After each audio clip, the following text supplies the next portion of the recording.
I could. My mom wants me there, but like my dad, we had got to like a big fight, so it's still kind of like So now you're living on the street. basically it's That sucks. And it's not going to get any easier, and it's only going to get worse, Mr. Patterson. You have but one life to live. This journey can be wonderful and great, where you do great things and buy great things, or it can be a miserable, rotten existence of life. You're headed toward a rotten existence where you're going to be nothing, and then I'm telling you, Mr. Patterson, you're living your best life now. The older you get, the worse it gets. You become bigger, you become fatter, you get uglier, you lose your hair, and you become more and more unemployable. If you don't do something with your life now, I'm telling you, you're going to end up with a number on your back forever. I see it on a daily basis with the people in jail. If you don't believe me, I can put you there now so you can see. Straighten up. Go apologize to your parents and get your butt into school, because I'm telling you, you now prepare yourself for the next 40 years. And if you don't prepare yourself well, you will end up with nothing. Did you have a lawyer today? Tell me what you're doing about that. Well, I called a couple places, but I don't really got the money for it. I'm not working or nothing. Why not? Well, really, it's transportation, but I've been searching and getting like over the phone interviews and not getting calls back. But I've been trying to get one though. People aren't going to come to you looking. You're not a king, man. They're not going to come to you to give you work. You got to go look for it. Just because you ain't got a ride doesn't mean that you can't work. Yeah, I've been calling a lot of people. But with him, perhaps you can get work at a temp agency. But how are you surviving now? Living with my people. So why do the people of Harris County get to pay for a lawyer for you when you get to play Xbox all day and do nothing? Play no game. So what do you do all day? Try to figure out how to get some money for my daughter. Man, you got a kid and you're not working. Yeah, if I had to sell my game just to pay for diapers and wipes and stuff, I do contribute and You don't contribute, man. pay real. for my daughter's things. Kids need food, they need clothes, and they need a father. And you're not doing any of those things, Mr. Espinosa. Get a job. Kids need to eat. They don't wait. They need food now. I'm now making it a condition of your bond for you to get a full-time job. If you don't, you're going to be working with me. You understand? It's not going to go well for you, Mr. Espinosa. I want you back here in 2 weeks showing me what you've done to get a job. I want to see applications in, and I want proof, not your word, because I don't take your word.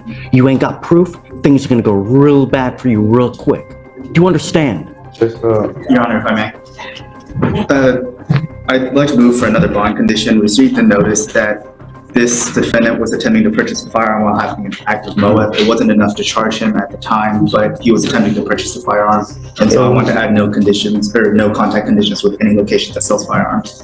It was because I had pawned it. Stop. Don't, because you're only going to get yourself in more hot water. It was the deadline. Stop. Where did he go to buy this gun? Allegedly. It's going to take me 30 seconds for me to look. That's great. You're able to tell that he was trying to get a gun, huh? We get a flag. And your money.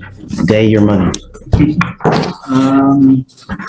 I won't be able to have it today, but if he is returning in 2 weeks, I should be able to tell you by then. I don't have the report number to pull it up, but I can reach out to intake and figure out where it was. I'm trying to explain that.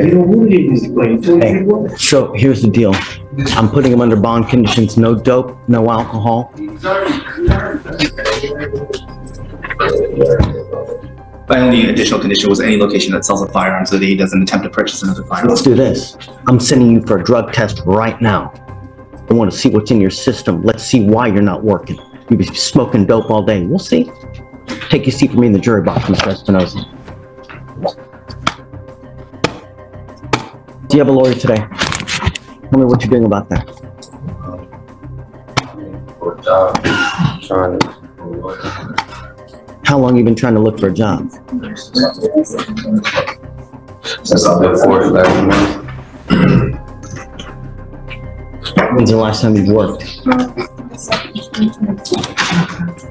I was in school. Been that long? Yeah. Why?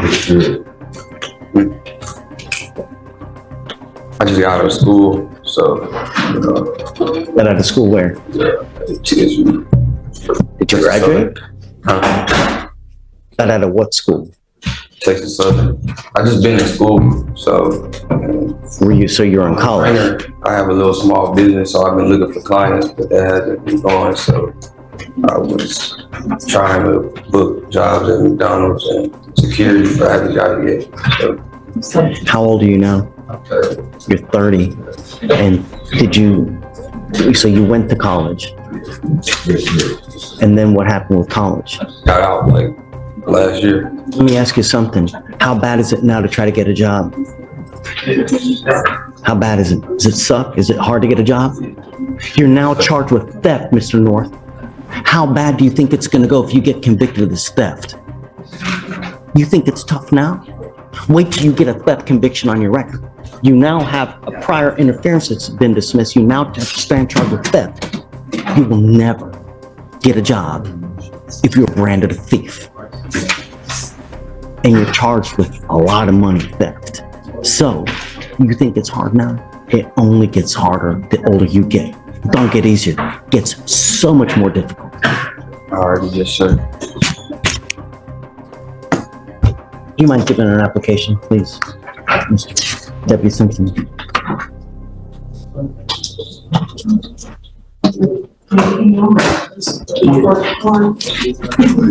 Use it wisely.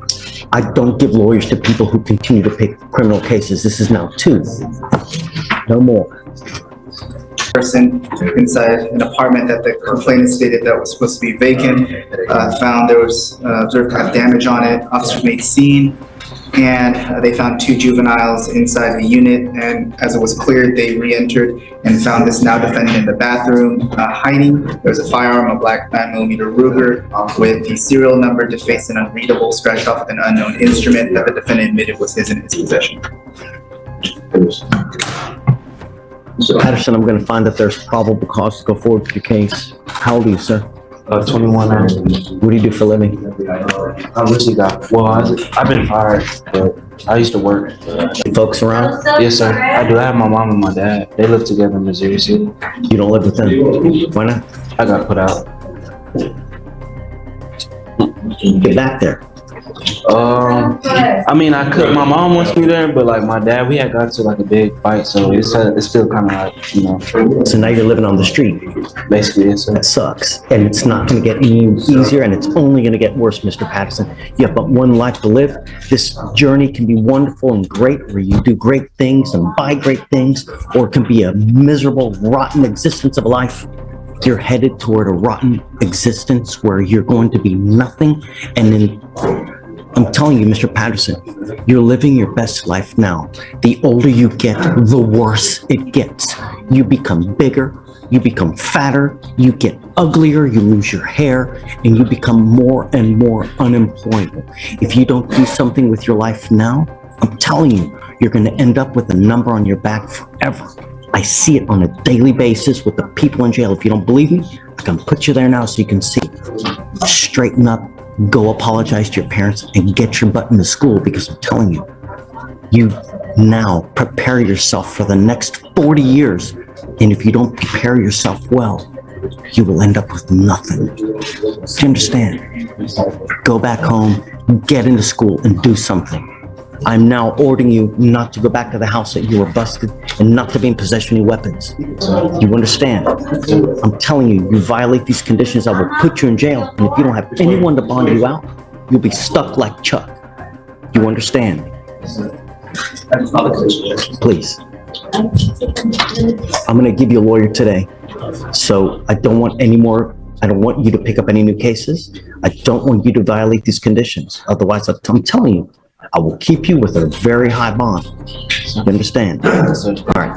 I'm going to have you go to Victoria's, sign a reset, and then I'm going to have you take a seat in the jury box while we get all your conditions and your lawyer. Okay. All right? What started as an ordinary bond hearing quickly turned into one of the most brutally honest courtroom lectures imaginable. The judge first confronted a struggling father accused of theft, criticizing him for making excuses while failing to provide for his child. The atmosphere became tense when prosecutors revealed the man had allegedly attempted to purchase a firearm while already facing criminal charges. But the hearing became even more emotional when a second 21-year-old defendant appeared after police allegedly found him hiding inside a vacant apartment with a scratched-off handgun nearby. Instead of immediately yelling, the judge delivered a chilling warning about how crime slowly ruins a person's entire future. He described unemployment, broken family relationships, aging inside the system, and eventually becoming just another number in jail. The most powerful moment came when the judge warned the young defendant that life only gets harder with age, and that if he didn't change now, he was heading toward a miserable existence with no future left to save.